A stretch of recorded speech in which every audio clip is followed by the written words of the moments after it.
I'm Moses, the family of the Edit London, now introducing you to our new podcast, Business, Fashion and Cool Shit. We'll be taking people across business, fashion, sport and popular culture, digging a little bit behind the scenes to see how they've really kind of honed their craft, and hopefully we'll be having a little bit of fun on the way. My first guest for episode 1 is TikTok sensation Ollie. Hello, hello. How are you doing, sir? I'm amazing. Thank you for having me. Man, that's the energy that I like. Exactly. Nice and chill. Nice. Look where we are. That's it. It's a beautiful setting. It is. You've got to be chill, comfortable, chill. You've very quickly amassed a huge social following. I think in about 3.5 years. Yeah. Roughly about 2 million on TikTok, 400k. Like, walk us through it. How did it all start? Well, Jacob. I'm sure everybody knows Jacob, but Jacob came up to me at school one day, and he just asked me to get in this video, and I thought, go on then. Got in the video, and then that was it. Every day since then. Was that starting with food? Yeah. He got his school lunch, come up to me with it, and was like, "Oh, I need you in this video." Showed me the first part of the video. I was like, "Yeah, I'm there." Yeah. We did it, and then I think it got like 11,000 views or something like that, and then we were just like, "We're doing this every day." Right. So again, when you're kind of coming up with the content for these videos, do you just do it there spare of the moment, or? Yeah, first take. That's mine and Jacob's thing. Right. First take. Our first take's always our best take. Okay. Always. It's just, I don't know what it was. I think because at school, when we did our first take, we was like holding back our laugh and stuff, so it just made the video better. Right. You know what I mean? Yeah. And I guess, what was the point when you realised you guys had the traction, and like this was, your career, as it were? Yeah, we did the videos for like a good, I'd say, 3-4 months, and then lockdown happened, and then we come back to school in the March of, it would have been 2021 March, and then within a week we was getting 1 million to 5 million views a day on every video a day, and then we was like, blimey, we've got to keep doing this. What was it, do you think, that resonated so much? Because that's a lot. Yeah, oh, nah, yeah. It was mental, but I think it was people who was watching it was like looking back either on their time in school, or it was people who was at school who was doing the same stuff at their school. Do you know what I mean? Yeah. So like, I just think everyone loved it. It was amazing. And mate, we were talking before. We were kind of saying, if you hit that 5-year mark in social media, you become a bit of an OG. An OG, yeah. So like, how has it changed? How's the game changed since you first started? I think it's changed so much. Like, I've spoke to a lot of people who don't think it has, but I think it has. Like, when we started, you could post anything. You didn't have to edit it. You could post anything, and it would do well. But nowadays, it's more like, especially with the new 1 minute thing. Have you seen that? The creator rewards program. Right. No. I mean, I'm. Basically, if you film a video over a minute, right, you get paid like 50p per 1,000 views. So it is good. It is good, but that just means that the whole of TikTok has changed. So now people are just like clipping live streams to a minute. Right. Posting them. People are just doing longer form content that's like edited, and it's like a short YouTube video, if you know what I mean. So it's just changed a lot. But I think there's still a lot of like stuff that me and Jake could do with that. Yeah. But and we have started. To be fair, our food reviews, we do try and get them to a minute now, because it's good money. It's good money. I guess there's that. By the sounds of it, when you first start, there's that layer of authenticity. It's your actual reaction, and that's what. Oh yeah, it was like I can't say it all.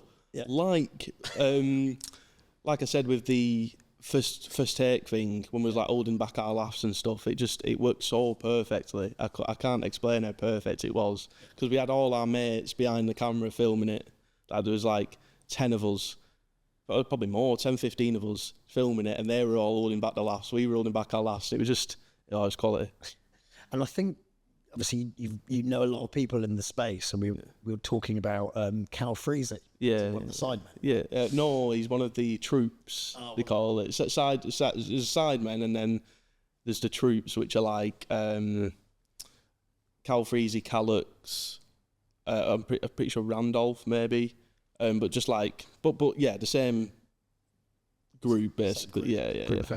And what was it? Was it that you were cooking him breakfast, or you were his chef for 24 hours? Yeah, it was like chef or personal assistant. I think I can't remember, but that was mental. Honestly, I remember we was like, we would have been, how old would we have been? I think I had the blonde mullet, so we'd have been 16, 17 max. And our old manager just pitched us the idea. It was like, yeah, let's do it. We went round to his apartment. We was there for a few hours, cooked him a nice breakfast. I think it was a good breakfast. I'd have eaten it. Is this when you didn't give him a knife and fork though to eat it? Is that? That was an internal issue. That was we messed up there. But at the end of the day, it was a good brekkie. Okay. It was a good brekkie. And obviously this, we've seen that you were in boxing training. I think you'd called out the Ginty. Yeah. Like, what's your thoughts on Misfits boxing? Is a fight going to take place? We'll start off with Ginty. Anytime, any place. Done. But Misfits boxing as a whole, I think it's good. I think it's good for boxing. I think it's good for kids to watch because it gets them into boxing. But my only issue is some of the fighters think they're professionals. Like, I get like the KSIs, the Jake Pauls, Deji and all them that have had a few fights against respectable people, respectable opponents. But it's just like the people who have had like 1 or 2 fights against like people who've trained for like 4, 6 weeks, 8 weeks max, and they knock around like the professionals, which is just... And do you think that's them genuinely thinking? I don't know. It might be a character to like sell the fights. Yeah. I don't know. But if it was me, I'd rock up, have a good time, and have a scrap and get paid for it. Yeah. And Ginty, you've called him out a few times. Well, what's going on? Is he sidestepping? Is he? He don't want it. I'm telling you, he don't want it. He don't want it. Every time he just says, "Oh, I've had 3 fights, you've had none." It's easier for you then. You know what I mean? It's easier for you. But anytime, any place, honestly, you can get it. Yeah. And on that note, you mentioned Jake Paul. He's fighting Mike Tyson, I think, in November. Who do you think will win that fight? It's got to be Mike Tyson. I mean, it's got to be. It's got to be. Have you seen his training videos? I mean, literally, it's the craziest thing that you Every see. time he hits one of them pads, it's like a gunshot. Yeah. Honestly, it's got to be Mike Tyson. How much would you have to be paid to get in a ring with Mike Tyson? Right. So I've seen this. So there's this question, which is, so $1 million for every age. What age of Mike Tyson would you fight? So I'd go like, I don't think I'd even beat a 12-year-old Mike Tyson for 12 mil. You know what I mean? Like I wouldn't.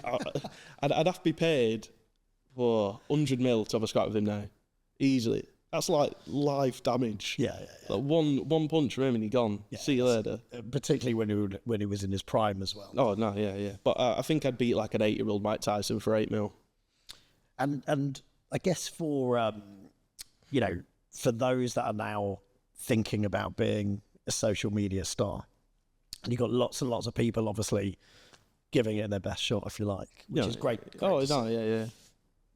What advice would you give those guys and girls? Every idea that you've got, just do it and see if it works. If it doesn't work, it doesn't matter. You've tried it. Go on to the next idea. Just post everything. Don't overthink your ideas either. Don't overcomplicate it. Just as soon as you get an idea, film it and just post it and just see what happens. Because that's what we did. We had one idea which realistically is not it is an amazing idea, but if you explain it like we get school dinner, we review it and we tell a joke at the end. It's not the best idea in the world. It's not the most well thought out idea in the world, but it worked. You know what I mean? But what I guess there's probably like a psychology to it, right? And we were talking about, this idea that on social media people can say or feel like they can say whatever they want. Yeah. Like, how do you deal with that first and foremost? And I guess again, for those that are thinking about doing it, how do they navigate that? You just for me, it's never bothered me at all because it's just they don't. People who comment bad stuff, they don't actually mean it. They just copy. Like one person will put a comment on, and it'll get like 100 likes, and someone will be like, oh, I want to comment something to get likes. They'll comment it, and then other people will see that, be like, oh, more people have commented it, so I'll comment it. It all just stems from one person putting a silly comment on. So I'm not bothered at all. But if like you're just starting out, or you've been doing it for a while and you've just started getting like bad comments, you've just got to like not get on with it, but just like don't listen to them. Just get on with what you're doing. You know what I mean? Shut out that noise. Yeah, exactly. Just don't reply to them, because as soon as you reply to them, people will put them more because they know that you reply to them and they want you to reply to them. So you just gotta leave them, let them be, let them say what they want, and just keep doing what you're doing. And obviously that bit, like, again, you're a known face. People know you. You go to, you know, festivals or parties, or, you know, just walking the streets of London like today. Again, you've always got to kind of play that role, I guess. So like, yeah, it's like a character. Like, as soon as you leave the house, you've got to like be ready. Do you know what I mean? Because if I'm just walking about and someone comes up to me, I've got to be in like the Ollie Ball character. Do you know what I mean? Not the Ollie character. Yeah. Okay. Have you had any like funny reactions? Things that kind of take you back and go, what's going on here? To be fair, I get asked this all the time, but I've never had any bad interactions with any fans. It's literally just like you'll be walking and then they'll either say, "Oh my God, that's Ollie Ball," and they'll just stare at you as you walk past. Or some of them jaw drop. They're the best ones. Mouth open like. Really? As you what? It's amazing. It's so funny. Honestly, it's the funniest thing ever. I love it. Yeah. And obviously, you know, we were talking about some of the celebrities that you've met. Tell us about the Central C. Oh yeah. That's pretty cool. It's a good story. It's a good story. So I was at Big Weekend Festival, best festival in the world. I go every year. I've been for like 4 years in a row now. But I think it was actually the first year that I went. But there's like a little press bit like backstage, with like a bar and place you can charge your phone and stuff like that. So we was in there, sat on a bench, just in between artists, whatever. And then I didn't sit. I was sat facing away, but Central C walked in, and then my old manager said, "Oh, Central C's behind you." And as I turned around, he started walking up to me. I was like, "Bloody hell!" So then we just had a nice chat for like 10 minutes. But I did a video with one of his songs, which got like 40. I think it's on 14.5 or something million views now. 14.5 million, which is mental. Wow. Yeah, how many people is that? You know what I mean? Yeah. That is, how many football stadiums can you fill with that? You know what I mean? But so we spoke about that. We tried to get it up on my phone, but I had no data because all his mates wanted to see. But it was it was like a nice interaction. You know what I mean? Like I didn't expect it, but it was really good. And are there any people you've met that haven't quite lived up to the hype? Because that sounds like a really nice experience, right? No, yeah. And I actually don't think that there is, because every single person that I've met, celebrity-wise, has been amazing. Apart from, I'm going to say this, right? So, Trent Alexander-Arnold. Yeah. Right. He's playing at the Euros right now. Right? He is somehow, honestly. So I did a shoot with EE at St George's Park, and it was with Saka, Ramsdale and Trent. And Saka and Ramsdale, the nicest people I have ever... Saka especially is the nicest person I have ever met in my life. Tell that smile of his, like, honestly, through the camera, isn't it? I can't, like, everyone says it in every like interview, but it's so true. Like, he is the nicest guy going. But Trent, and I get it. He wasn't like a bad person. It was just, obviously he's a footballer and he don't want to do the media days. You know what I mean? But they have to do it. So he was just a bit like, not annoyed at me, but like annoyed that he had to film these videos and stuff, and he wouldn't really get involved, which I do understand.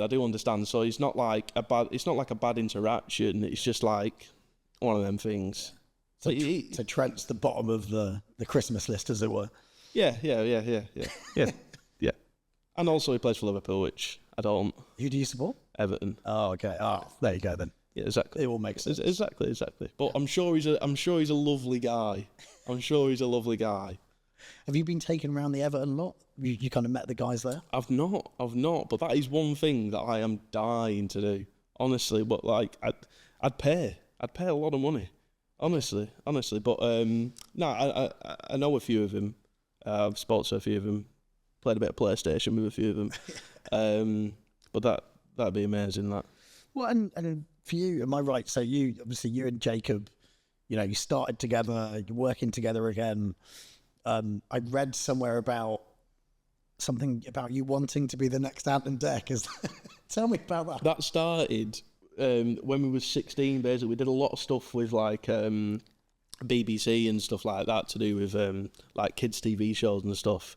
And we spoke about it then, but I think that's the pinnacle for me and Jacob. I think that'd be amazing, just like a little show, because it's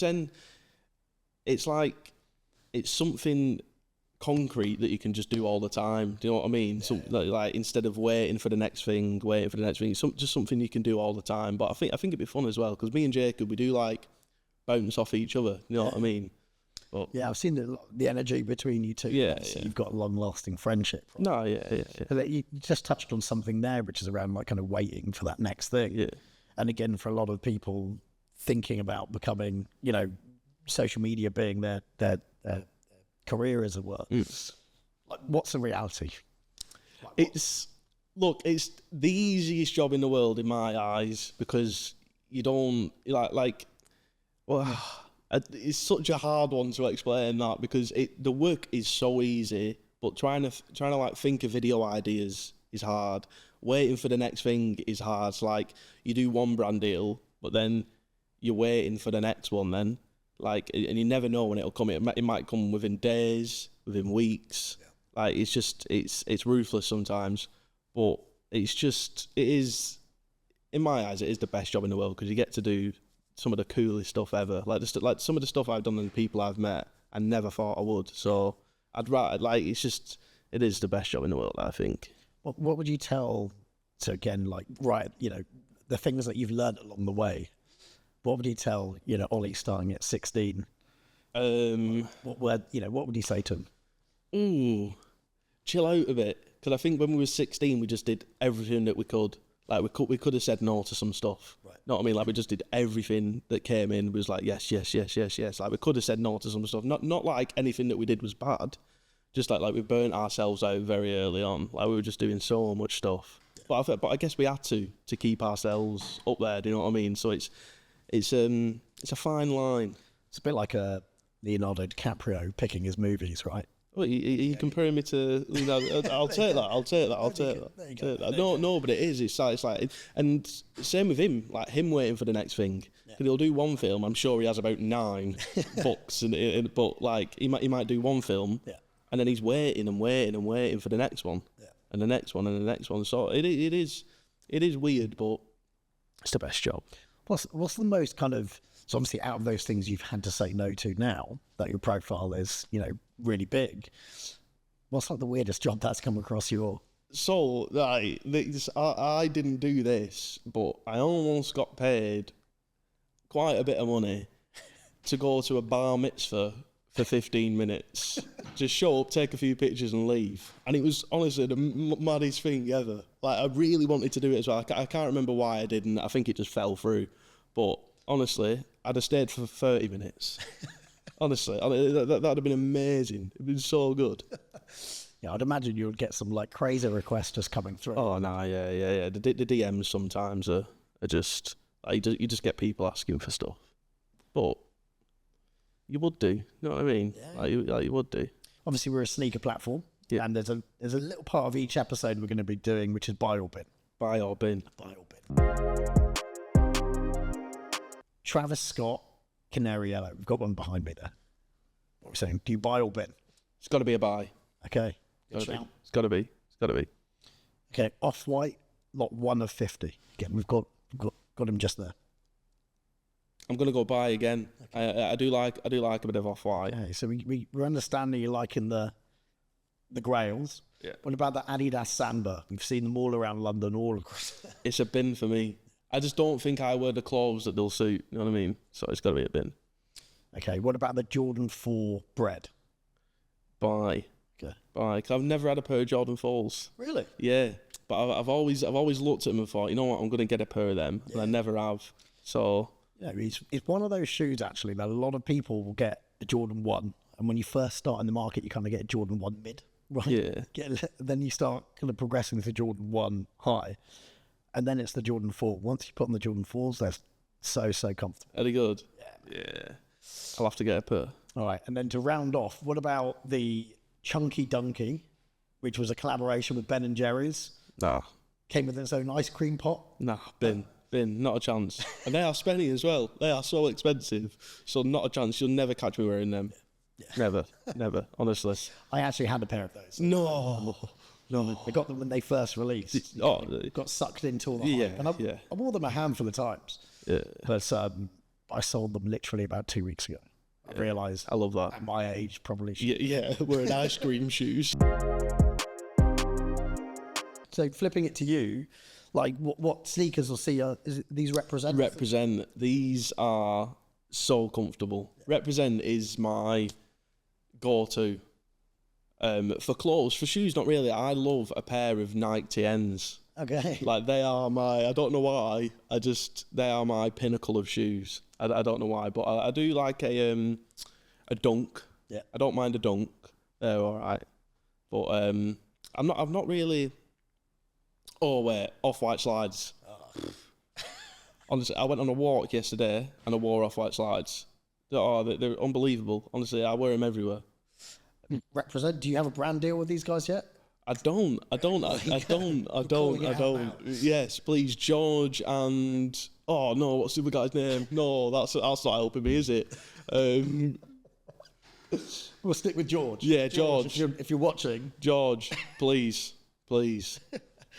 And to round off, mate. So, like, what's next for Ollie Ball? Like, what are we going to see you do? And hopefully, the boxing. Yeah. Hopefully, I want to get that done either this year or start of next year. Podcast. I want to start a podcast. Okay. Because why not? There's something to do. I want to get into presenting, and eventually, me and Jacob on our own show. But I'd do presenting for anything really.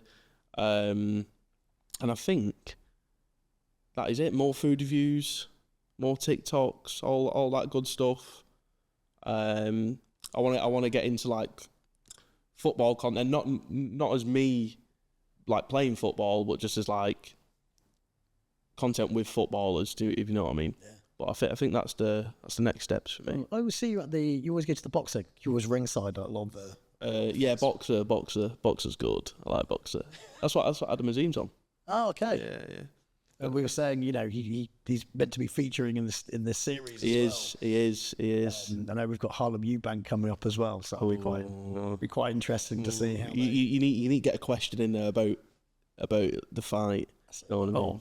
100%. You've got to. With prodding. Yeah.